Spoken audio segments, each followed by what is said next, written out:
네, 오늘은 우리 이제 제5계명, 우리가 1계명부터 4계명까지는 우리가 하나님에 관해서 배웠다면, 이제 5계명부터 10계명까지는 우리 사람에 관한 계명에 대해서 우리가 함께 살펴봅니다.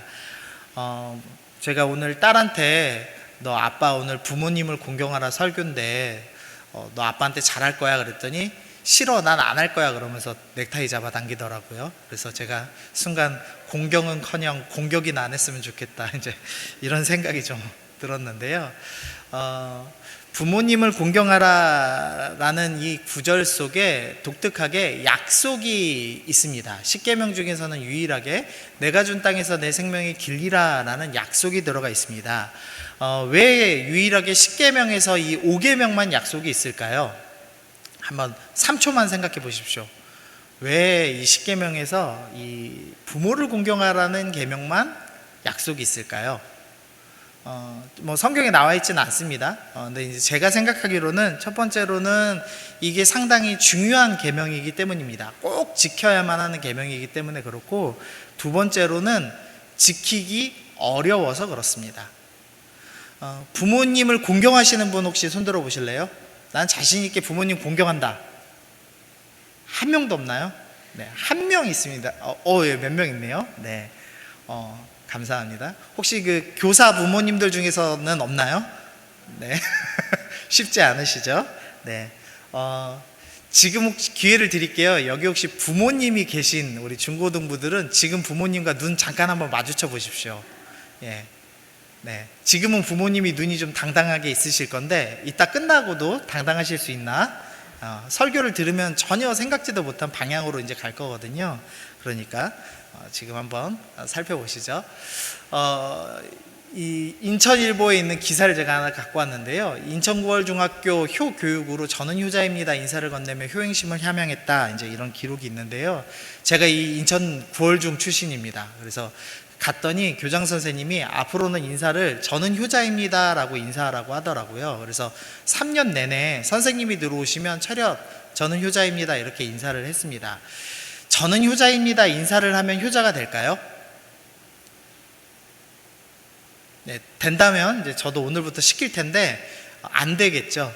그러니까 보통 이 효에 대한 이야기를 할 때는 이 기득권층, 그러니까 더 위에 있는 사람이 밑에 있는 사람들한테 야 너네는 날 좀 공경해라, 나한테 좀 잘해라, 이제 이렇게 할 때 보통 나오는 교육이죠. 그래서 이 부모를 공경하라는 계명을 듣자마자 어떤 생각이 드냐면 좀 반감이 사실은 좀 듭니다. 이거 뭐야, 우리 보고 무조건 순종하라는 거야? 자기는 받고만 싶다는 거야? 뭐 이런 식의 이제 생각이 들기도 해서 5계명이 지키기가 또 쉽지 않습니다. 또 하나의 이유는 이 5계명이 약간의 이 세대 갈등이 있기 때문에도 쉽지가 않습니다. 제가 이 그림을 좀 찾아봤는데 1960년대 후반부터 70년대생이 X세대고, 그다음 80년대부터 90년대가 Y세대고, 90년대부터 2000년대가 Z세대고, 그 다음에가 밀레니엄에서 Z를 더해서 MZ시대라고 한답니다. 여기 대부분은 2000년대 이후 출생이시죠? 네, 그럼 MZ시대시고, 나는 솔직히 Y다, Y세대다, 80년대 출생 아무도 없으세요? 그러면 X세대. 예, X세대가 맞네요. 저는 참고로 X세대랑 살고 있는데요. 네, 저희 집사람이 X세대입니다. 저는 Y세대고. 네, 네, 아무도 안 믿으시지만 제가 연합니다. 네. 네. 어쨌든 이 세대 갈등도 있기 때문에 부모님에 따라 좀 다르겠지만 어떤 부모님들은 30살, 40살 차이도 나죠. 그러니까 세대 갈등 때문에라도 이 부모 공경을 하기 쉽지 않다라는 이제 이야기도 있습니다. 실제로 한국 사회의 세대 갈등 수준을 2018년도에 이 설문조사를 했는데 20, 30대가 심각하다고 여기는 퍼센트가 매우 심각하다와 심각하다를 합치면은 65.8% 이상이 세대 갈등이 매우 심각하다고 이해하고 있습니다. 그러니까 밑에 세대일수록 세대 갈등이 심각하다고 생각을 하고, 그러니까 부모를 공경하기 더 어렵다, 이제 이런 생각을 합니다. 또 하나의 좀 극단적인 예를 들고 왔는데 구하라법입니다. 혹시 구하라를 아세요? 키라 맞나요? 카라죠. 죄송합니다. 예. 목사가 너무 잘 알아도 이상하죠. 예. 어쨌든 이 카라의 구하라라는 걸그룹이 있었는데 2019년도에 이 자살을 했습니다. 그래서 이제 결국 이제 장례를 치렀는데, 그리고 나서 이 구하라를 버리고, 어렸을 때 버리고 떠난 어머니가 갑자기 찾아와서 이 구하라의 재산을 요구를 해서 결국은 40%를 받아갔습니다. 그래서 이 구하라의 오빠가 키워주지도 않은 어머니가 재산을 받아간 것이 너무나 화가 나고 억울해서 국민청원을 했습니다. 이렇게 악한 부모들이 재산을 받아가는 게 옳으냐, 이제 이런 내용으로 글을 올려서 결국에는 이제 국회의원들이 법을 만들려고 시도는 했으나 아직도 통과되지가 않았습니다. 그래서 여전히 기르지도 않고 낳기만 했던 부모가 죽은 자식의 재산을 반 이상 받아가는 것이 합법화되어 있는 현실입니다. 그래서 이 나쁜 부모님은 또 어떻게 우리가 이해해야 되지? 이제 이런 좀 생각이 또 들기도 합니다. 그래서 이런 생각들을 좀 하시면서 우리가 5계명을 실제로 어떻게 지켜야 되고 또 왜 지켜야 되고 난 앞으로 어떻게 하지? 좀 고민하시면서 5계명을 함께 살펴보면 좋겠습니다. 이 5계명의 핵심은 공경하라라는 단어인데요. 이 공경하라는 단어는 히브리어로 카베드라고 합니다. 이 카베드를 직역하면은 무겁게 여기다라는 의미입니다. 그러니까 가장 밑바닥에 우선순위 1번으로 두다, 뭐 이 정도 의미로 생각하시면 될 것 같습니다. 이제 우리나라 말에는 아주 이것과 비슷한 의미로 존중히 여기다라는 표현이 있는데, 이 존중히 여기다의 중자가 바로 무거울 중자를 쓰죠. 그래서 똑같은 의미로 무겁게 여긴다, 우선순위에 둔다, 이제 이렇게 생각을 하시면 됩니다. 근데 이 원어가 구약 성경에 총 4번이 쓰였는데 하나님께 대해서 2번 쓰이고 또 부모님께 대해서 2번 쓰였습니다. 보통 하나님께 쓰이는 용어가 다른 존재한테는 잘 안 쓰입니다. 왜냐하면 하나님은 너무 거룩하시기 때문에 웬만해서는 사용하지 않죠. 그런데 부모에게도 동일한 원어를 썼다는 것은 부모를 공경하라는 말이 하나님을 공경하듯이 부모를 공경하라라는 의미를 두고 있다는 것을 알 수가 있습니다.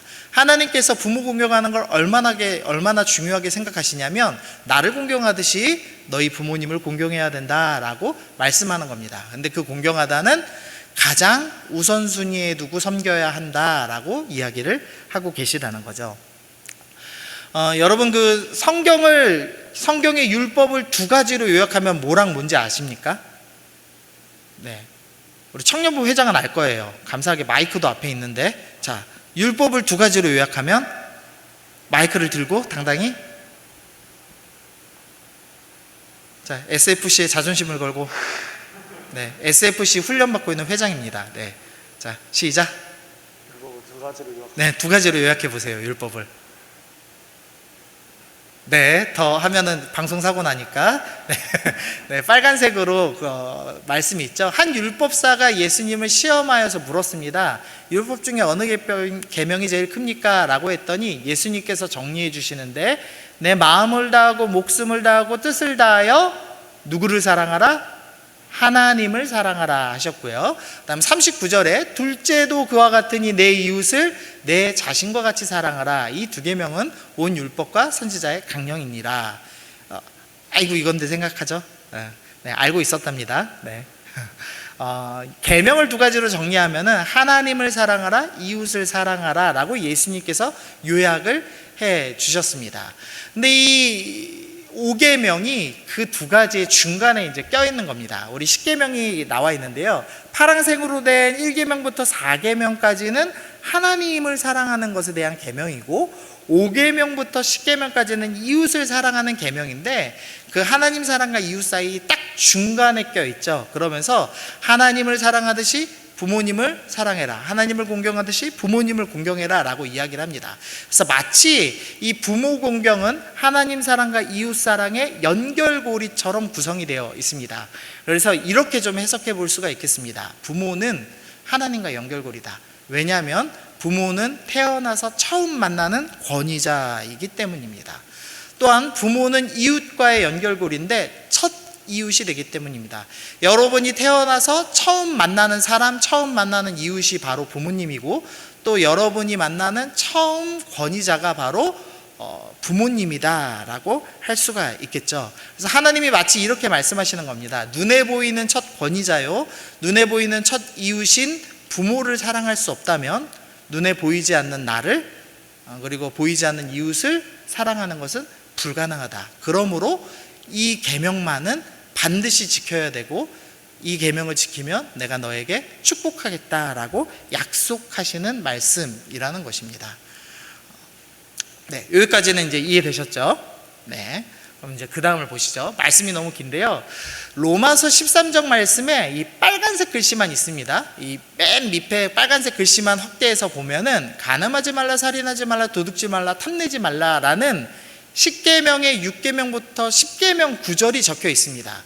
그러면은 그 9절 위에는 5계명에 대한 내용이 적혀 있겠죠. 즉 로마서 13장은 10계명에 대한 사도 바울 선생님의 해석입니다.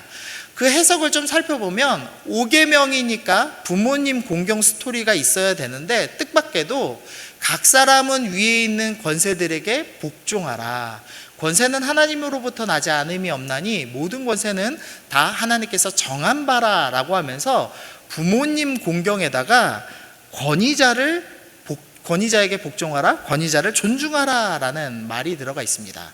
사도 바울 선생님이 이 본문을 어떻게 해석하냐면 부모님을 공경하라 해서 부모님은 단순히 육신의 부모만을 이야기하는 것이 아니라 모든 권위자를 대표해서 쓰는 표현이다 라고 합니다.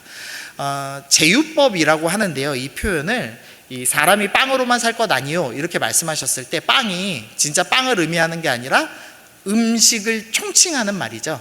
모든 음식을 표현하는 말이죠. 그것처럼 부모를 표현했을 때는 단지 육체의 부모가 아니라 모든 권위자를 존중하라라는 의미를 품고 있는 것이다. 그래서 사도 바울 선생님은 로마서 13장에서 5절부터 10절 10계명 5계명부터 10계명까지의 인간에 대한 계명을 설명하시면서 5계명 설명에다가 권위자에 대한 이야기를 넣어 놓으셨다는 겁니다.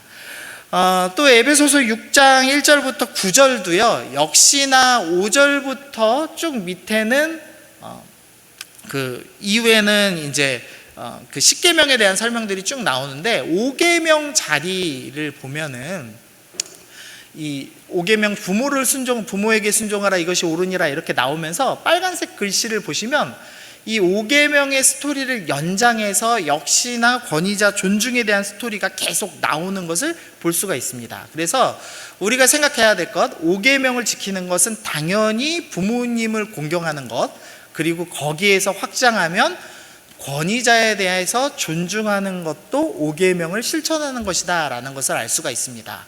그러면 어떻게 권위자를 존중해야 하는가에 대해서 에베소서 6장 5절과 6절에서 말씀해 주는데요, 우리 5, 6, 7절 우리 한 목소리로 좀 크게 읽어보겠습니다. 시작. 종들아 두려워하고 떨며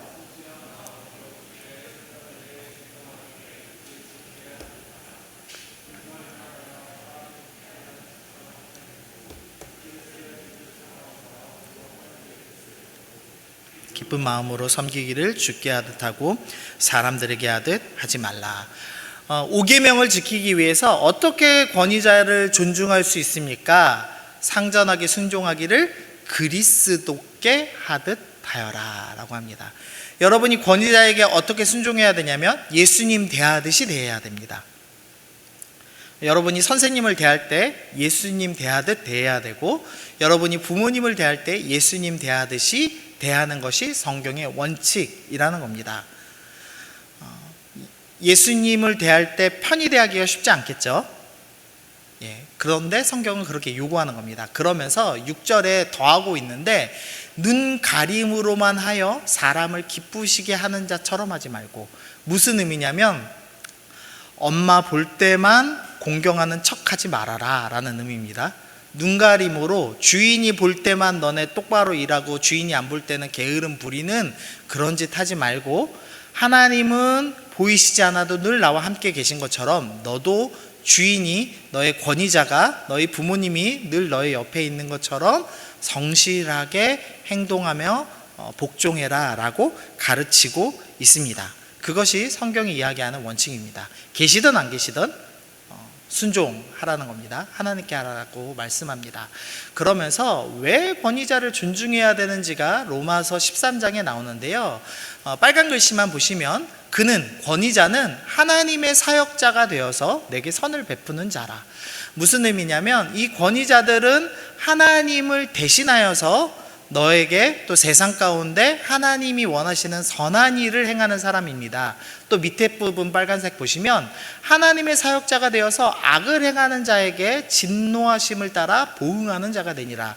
권위자는 하나님을 대신하여서 악을 행하는 사람들을 벌주는 일, 그 일도 행하는 사람이기 때문에 권위자를 존중해야 됩니다. 즉 권위자에게 왜 존중해야 됩니까?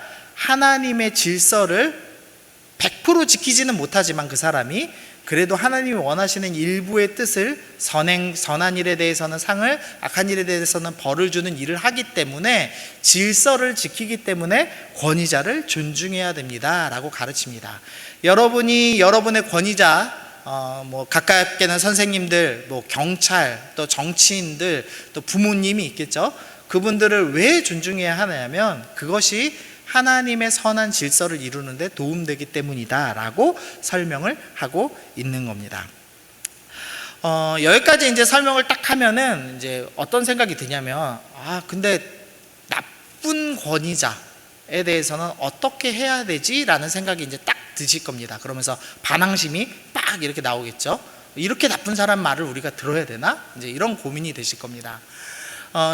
유대인들도 그런 악용 사례가 존재했습니다. 마가복음 7장에 보니까 너희는 이르되 사람이 아버지에게나 어머니에게나 말하기를 내가 드려 유익하게 할 것이 고르반 곧 하나님께 드림이 되었다 하기만 하면 그만이라 하고 자기 아버지나 어머니에게 다시 아무것도 하여 드리기를 허락하지 아니하여.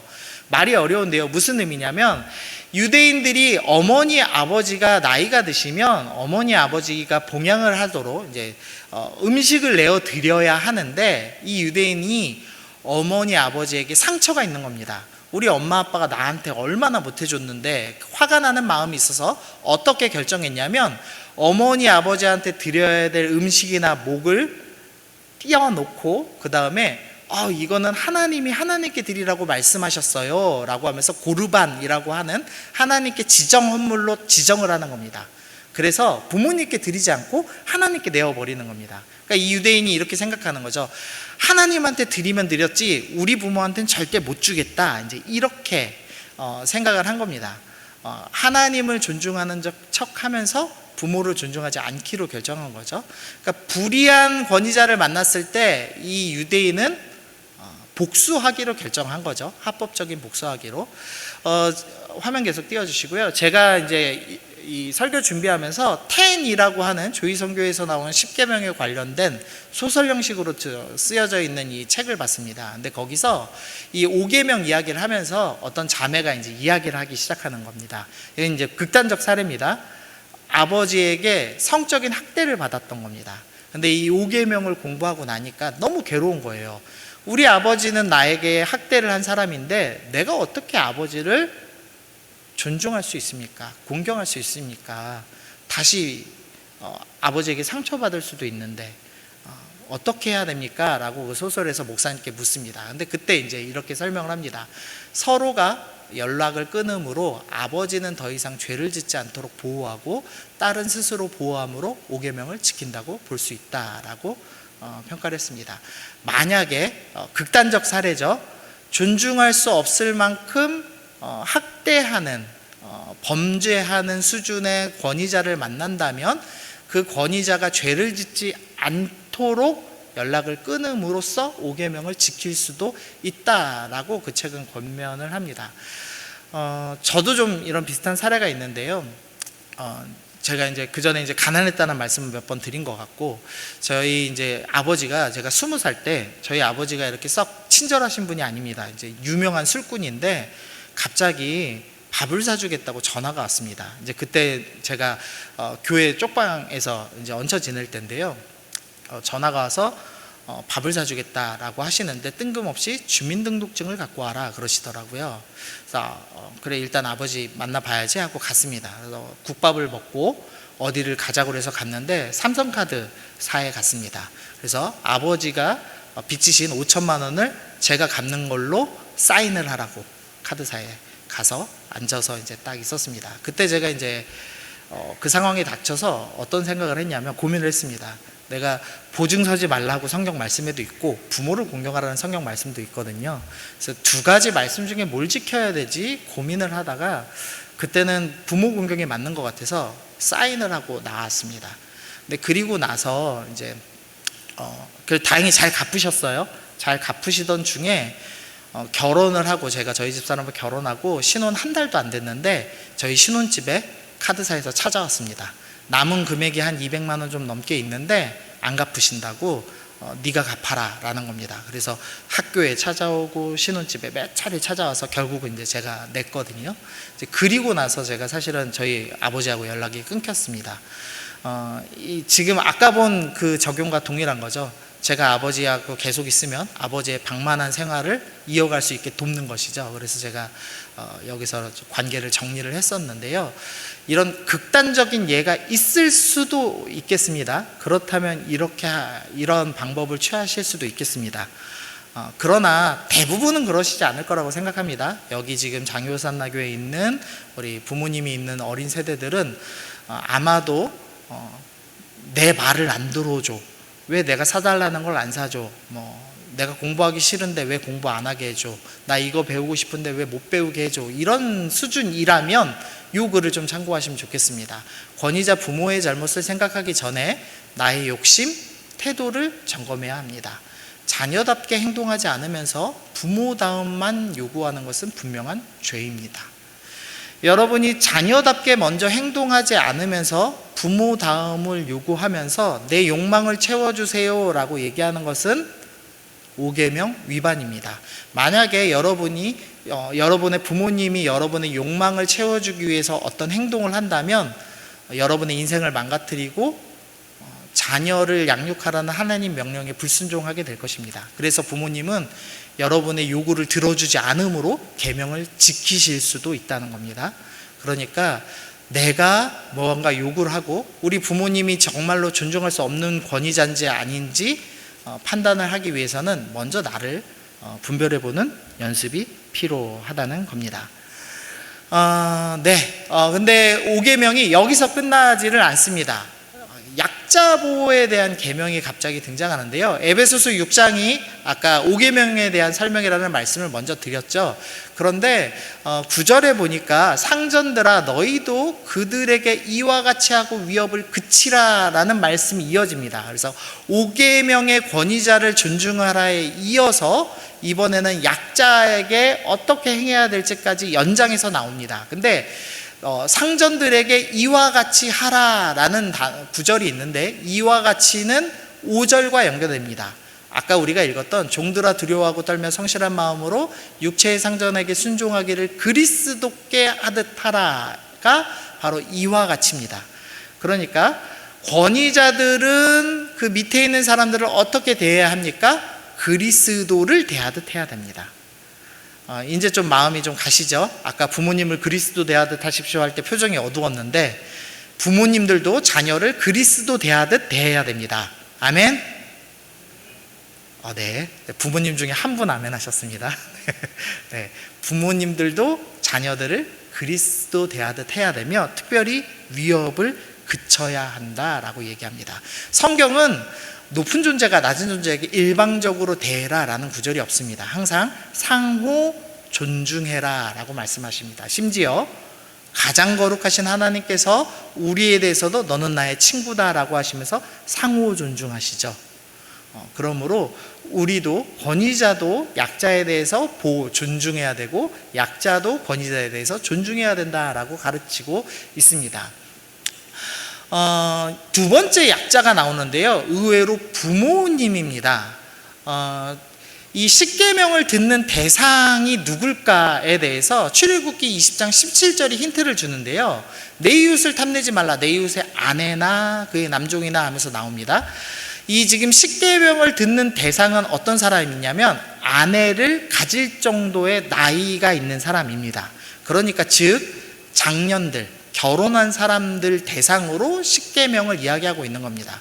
그러니까 장년들한테 부모님을 공경해라 라고 하는 겁니다.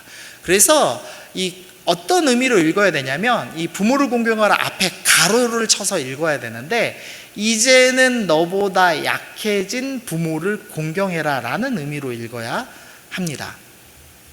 네, 생각지도 못한 방향으로 나가고 있죠.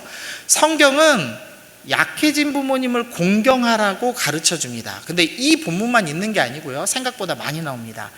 에스겔 22장 7절입니다. 그들을 내 가운데 부모를 업신 여겼으며 내 가운데 나그네를 학대하였으며 내 가운데 고아와 과부를 해하였도다. 이스라엘이 왜 멸망했느냐? 약자를 억압했기 때문에 멸망했습니다 라고 에스겔 선지자가 지금 말씀합니다. 그런데 약자 목록이 나옵니다. 성경에는 대표적 약자 목록이 고아, 과부, 나그네, 그다음 기업 없는 레위인, 이 정도를 보통 등장시키는데요, 에스겔서 22장에서는 그 약자의 목록에 부모를 등장시키고 있습니다. 이스라엘이 왜 멸망했습니까? 약해진 부모님을 돌보지 않았기 때문에 멸망했습니다 라고 이야기를 하는 겁니다. 그럼 어떻게 부모를 공경하지 못했느냐? 첫 번째로는 업신여겼다. 부모를 무시했습니다. 그 다음에 출애굽기 21장에서는 어머니나 아버지를 때렸습니다. 출애굽기 21장 17절에서는 어머니 아버지를 저주했습니다. 잠언에서는 부모님을 조롱했습니다. 또 부모님의 물건을 도둑질하거나 착취했습니다. 또 아버지나 어머니를 구박하고 내쫓았습니다 라고 얘기합니다. 정리해보죠. 무시하다, 때리다, 저주하다, 조롱하다, 착취하다, 구박하고 내쫓다. 고대 근동에서는 약해진 부모님을 버리는 일도 자주 있었습니다. 그래서 성경은 너희가 세상 사람들처럼 약해진 부모를 학대하면 안 된다, 약해진 부모에 대해서 함부로 말하거나 저주하거나 조롱하면 안 된다라고 가르쳐주고 있는 겁니다. 그래서 부모님이 약해졌을 때 사랑으로 대하는 것이 5계명에 대한 실천입니다. 지금 부모님들이 아마 이 중고등부들보다 컴퓨터를 잘 못하실 겁니다. 휴대폰 잘 못하실 겁니다. 나 이것 좀 가르쳐줘라 하면서 갖고 오시면 여러분들은 어떻게 하시나요? 아빠 이것도 못해? 라고 하는 순간 부모를 조롱한 것이고 5계명을 위반한 게 됩니다. 네, 왜 이렇게 분위기가 어두워지죠? 네, 한 번쯤 다 해보셨습니까? 네. 네. 부모님도 늙죠. 지금은 부모님들이 좀 힘이 있으시겠지만 50이 넘어가고 60이 늙어가면 급격하게 늙습니다. 결국은 약자가 되죠. 그래서 이 말씀을 생각하면서 나는 약해진 부모님께 어떻게 말을 해야 되지? 어떻게 행동해야 되지를 생각을 좀 해봐야 합니다.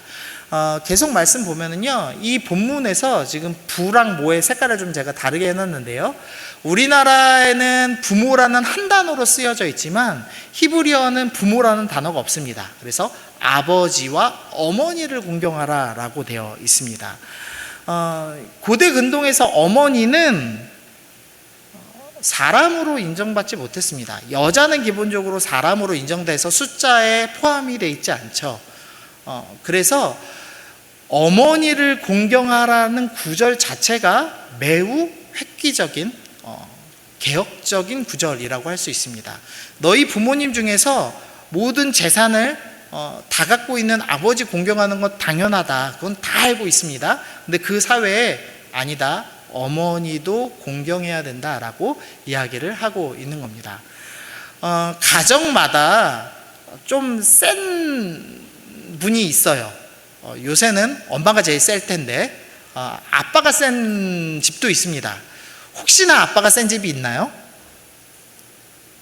네, 한 집밖에 없군요. 네, 슬프네요. 네, 모계사회가 돼가는 것 같아요. 네, 그래서 저도 그림에 저 그림 갖다 놨어요. 아버지 가슴이 뻥 뚫린 거. 여러분이 5계명을 실제로 실천할 때 한 가지 해야 되는 게 있는데, 더 약한 부모님께 잘해야 됩니다. 아멘? 나 이뻐해주는 엄마한테만 잘하면 안 되고 표현 잘 못하는 아빠에게도 좀 잘해줘야 됩니다. 아멘? 아멘? 저도 아빠니까 좀 해주세요. 네. 예. 성경은 이 부분을 의미하고 있는 거죠. 더 약한 약한 한쪽 부모님도 공경해야 된다라고 가르쳐 주고 있다는 겁니다. 그 다음에 또 에베소서에서는 부모 공경에 의해서 자녀들에 대한 이야기를 합니다. 자녀를 노엽게 하면 안 됩니다. 부모님들 아멘? 네. 엄마 아빠 아멘 했는지 잘 살펴보세요. 네. 그러나 여기서 또 하나가 있습니다. 오직 주의 교훈과 훈계로 양육해야 합니다. 그래서 부모님이 꼭 해야 될 일이 있는데 말씀으로 양육을 하셔야 됩니다. 학대는 두 가지를 의미합니다. 하나는 주지 말아야 할 것을 주는 겁니다. 주지 말아야 될 폭력을 주는 것, 그게 학대죠. 또 하나의 개념이 있는데 주어야 할 것을 안 주는 겁니다. 밥을 줘야 되는데 밥을 안 주는 건 학대겠죠. 근데 그것처럼 성경적 개념으로 설명하면 주지 말아야 될 분노를 노하게 만드는 일을 하는 것은 자녀를 학대하는 것이고 5계명 위반이고, 또한 마땅히 주어야 될 말씀으로 양육하는 일을 하지 않는 것은 또한 학대입니다. 그렇고 그것은 5계명 위반이다라고 이야기를 하고 있습니다. 그래서 5계명 잘 지키기 위해서는 집에서도 하나님 말씀을 함께 살펴봐야 합니다. 미국의 흑인이 인구의 14%를 차지한다고 합니다. 근데 강력범죄의 40%를 흑인이 저지르고 있습니다. 그러니까 인구 숫자 대비해서 범죄율이 월등히 높은 거죠. 그래서 이제 어떤 사람들은 거봐라 피부가 문제 있는 거다 뭐 이렇게 인종차별로 이해합니다. 근데 답은 간단한데요. 흑인 아이들의 71%가 비혼 상태, 부모가 결혼하지 않은 상태에서 태어납니다. 즉 건강한 가정이 이루어지지 않은 상태에서 아이들이 태어나고 그 아이들이 마땅히 받아야 될 사랑을 받지 못하고 학대를 받기 때문에, 그러니까 실제로 받지 말아야 될 걸 받거나 받아야 될 걸 받지 못하는 학대를 받기 때문에 결국은 아이들이 범죄자로 자라나게 된다라는 것을 통계가 우리한테 알려주고 있습니다. 5계명이 요구하는 것은 건강한 가정을 만들라는 겁니다. 자녀들아 부모를 공경하라, 부모들아 자녀들을 잘 양육하여라. 그것을 통해서 건강한 가정을 이루는 것, 가정이 하나님 나라처럼 되게 만드는 것입니다.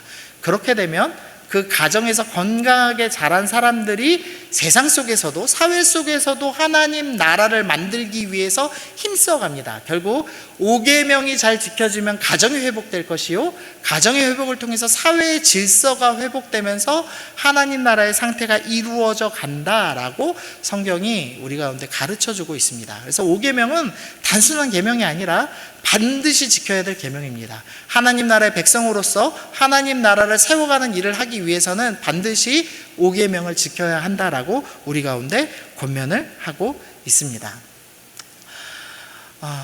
네. 정리를 좀 해보죠. 하나님을 공경하듯이 부모님을 공경해야 된다라고 5계명이 가르쳐줍니다. 그러나 눈에 보이는 첫 권위자인 부모를 공경하지 못하면 진정한 권위자인 하나님을 공경할 수 없고, 첫 이웃인 부모를 사랑하지 못하면 이웃을 사랑할 수 없다고 가르칩니다. 그러므로 부모를 공경하는 일을 꼭 해야 합니다. 5계명은 또한 권위자에 대한 존중을 의미합니다. 그리스도께 순종하듯이 존중해야 됩니다. 그 이유는 권위자는 선을 행하거나 악을 벌하는 하나님의 일을 대신하면서 질서 유지하는 일을 하기 때문이라고 가르치고 있습니다. 그래서 우리는 권위자를 존중해야 됩니다. 그러나 권위자는 또한 약자를 보호해야 됩니다. 그래서 우리 부하 직원이나 또 중고등부생들은 동생들에게도 그리스도께 순종하듯 대하고 위협을 멈춰야 되며, 약해진 부모를 향해서 학대가 아니라 사랑으로 대해야 되고, 더 약한 아버지나 어머니에 대해서 배려를 해야 되며, 자녀들도 사랑으로 대하며 말씀으로 양육해야 된다라고 권면을 합니다. 그래서 총정리하면 5계명은 우리가 하나님을 공경할 수 있도록 인도하고 이웃을 사랑할 수 있도록 인도를 합니다. 그래서 5계명은 가정이 하나님 나라 되게 하고 사회가 하나님 나라 되게 하는 중요한 계명이기 때문에 하나님께서 5계명에 대해서는 약속 있는 첫 계명으로 우리 가운데 주셨습니다. 네, 여기까지 말씀 들으셨습니다. 어떻게 좀 5계명이 좀 이해가 잘 되십니까? 네, 이제 어떻게 지켜야 될지 한번 생각을 해보시죠. 우리 자녀들은 내가 이제 부모님들한테 어떤 언행을 사용해야 되는가, 또 부모님은 내가 해줘야 되는데 못 해준 게 무엇인가를 좀 생각해 보시면서 하나님, 내가 5계명 바르게 지켜나가겠습니다, 그렇게 결단하시면 좋겠습니다. 예화 하나만 들고 마치죠. 저희 부모님이 제가 계속 불화가 심하셨습니다. 저희 아버지가 유명한 술꾼이셨기 때문에 사실상 초등학교 때부터 정서적 이혼 상태로 지내시다가 결국은 이제 이혼을 하셨어요. 그리고 이제 저희 어머니가 잠적을 하셨습니다. 그래서 제가 오갈 데가 없는 처지가 됐어요. 저희 술꾼인 아버지한테 제 삶을 위탁할 수도 없고, 연락이 안 되는 어머니도 만날 수 없고, 그런 상태에서 제가 다니던 교회 쪽방에서 이제 몇 개월을 살았습니다. 그때 살면서 폐렴에 걸렸어요. 혹시 폐렴 걸려보신 분이 있을지 모르겠습니다, 요새 시대에. 폐렴에 걸렸는데 저희 아버지가 의료보험료를 안 내셔서 한 200만 원 이상이 밀려 있어서 병원에 가면 치료를 안 해주는 거예요. 저는 돈이 없는데. 그래갖고 제가 폐렴을 2번이나 걸렸거든요, 그 시절에. 그러니까 아주 심각하게 이제 제가 어려운 상황에 처해 있었죠. 근데 그러다가 저희 어머니가 다시 연락이 왔습니다. 그래서 어머니랑 처음 식사를 하고 다음에 만났는데 웬 남자를 소개시켜 주셨어요. 저희 어머니가 이제 새로 이제 만나시는 분이었어요. 근데 이제 어머니가 그러고 좀 몇 달 있다가 같이 살았으면 좋겠다라는 얘기를 했습니다. 제가 이제 그때부터 고민했습니다. 내가 충분히 부모님 때문에 인생이 힘들었는데 새아버지까지 같이 사는 걸 결정해야 되는가 고민했습니다. 저희 아버지가 카드 보증 써달라는 것처럼 똑같은 고민을 했습니다. 네? 결론을 똑같이 냈는데 부모님을 공경하라는 말씀에 순종하는 게 맞겠다라는 생각을 했습니다. 그래서 새아버지와 어머니 사시는 집으로 들어갔습니다. 쉬웠을까요? 23살, 22살쯤에 처음 보는 남자를 만나서 같이 산다는 건 참 쉬운 일은 아닙니다. 처음에 그래서 제가 아저씨라고 불렀습니다. 당연하죠. 전 처음 보는 분이니까. 근데 이제 몇 달 있다가 제가 이거는 부모 공경하는 게 아니다라는 생각이 들었습니다. 그래서 내가 먼저 결단해야 되겠다. 그래서 아빠라고 부르기로 결정했습니다. 아버지라고 부르면 오히려 거리감이 있을 것 같아서 아빠라고 불러야지라고 결정하고 20살 넘어서 만난 우리 새아버지, 사실은 별로 추억도 전혀 없고 그냥 가끔 밥이나 같이 먹고 같은 공간에서 잠을 자는 것 외에는 모르는 분인데 그분한테 아버지, 아빠라고 부르기로 결정을 했습니다. 그리고 지금 이제 한 17년 가까이 지났습니다. 이 장유호산나교에 부임하고 나서 그 교육자 수련회를 갔습니다. 겨울에 잠깐 쉬는 시간 밤 8시 반이었는데 저희 새아버지한테 전화가 왔습니다. 전화를 받았는데 술에 취하셨어요. 그러더니 뭐라고 그러냐면, 아들, 난 네가 나한테 아빠라고 불러줘서 너무 고맙다. 나는 그래서 교회도 나갈 거다. 나는 네가 믿는 그 예수 믿을란다. 너무 고맙다 이러고 끊으시더라고요. 술 취하셔서. 물론 이제 아직도 주일 성수를 똑바로 하시는 분은 아니시지만 제가 하나 알았습니다. 내가 부모 공경에서 한 사람을 하나님께로 이끌었구나를 알았습니다. 여러분이 어떤 상황에 처했는지는 제가 모르겠습니다. 각자마다 다 힘든 것 있으실 줄 압니다. 그러나 여러분이 순종하실 때 그 열매는 매우 클 것입니다. 그리고 여러분의 가정은 하나님의 생명이 가득한 하나님 나라처럼 될 것입니다. 그러므로 기대와 소망을 가지고 지키기 힘든 계명이지만 잘 지키기를 결단하시는 여러분들 되시기를 바랍니다.